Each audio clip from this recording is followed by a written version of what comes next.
আজকের এই উৎসবটা কেমন লাগতেছে? হ্যাঁ, অনেক ভালো। এখানে আমার মেয়ে গান গাচ্ছে। হ্যাঁ, সুরের ধারার আয়োজিত চ্যানেল আইয়ের পক্ষ থেকে। হ্যাঁ, আমার মেয়ে এখানে ৪ বছর ধরে এখানে গান গাচ্ছে। আপনার কাছে এখনকার সময়ের আসলে এই নববর্ষের উৎসবটা কেমন লাগে এখনকার সময়কার?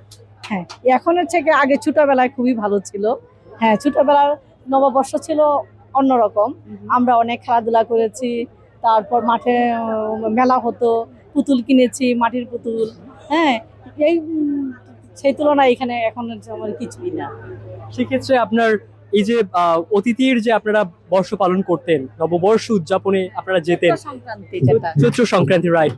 এখন কি বাচ্চাদের সেই গল্পগুলো বলা হয়? হ্যাঁ, আমার মেয়ের সাথে আমি অনেক গল্প করি যে আমরা ছোটবেলায় কি করেছি, মেলায় গিয়েছি, পুতুল কিনেছি, মাটির খেলনা কিনেছি, বাবার সাথে হাত ধরে ধরে দোকানে দোকানে ঘুরেছি। বাবা কিনে দিত না। হ্যাঁ, কিন্তু তারপর আমরা বায়না ধরেছি, না বাবা পুতুল কিনে দিতে হবে। হ্যাঁ, কিন্তু এখন তো মেয়েরা, আমরা তো এখন চাইলেই আমরা দিয়ে দেই, কিন্তু তখন আমরা পাইতাম না। হ্যাঁ, বলতো না এখন না, পরে কিনে দিব, কিন্তু আমরা খালি ঘুরতাম, বাবা মা দাও না দাও না। তারপর অনেক কষ্টে পরে দিত, কিন্তু চাওয়ার পরেই দিত না, কিন্তু অনেক পরেই দিত।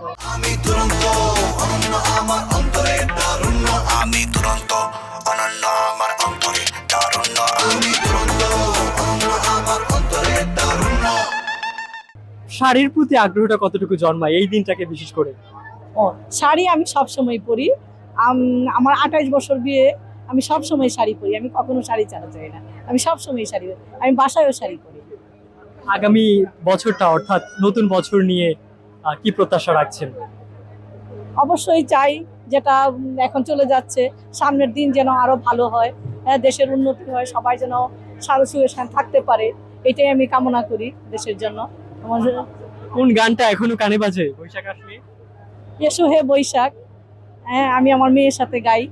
হ্যাঁ, আজকেও স্কুলে গিয়ে এসেছে আমার মেয়ে। প্লিজ একটু আমাদের চ্যানেলের দর্শকদের উদ্দেশ্য করে। আমি তো পারি না, আমার মেয়ে পারে।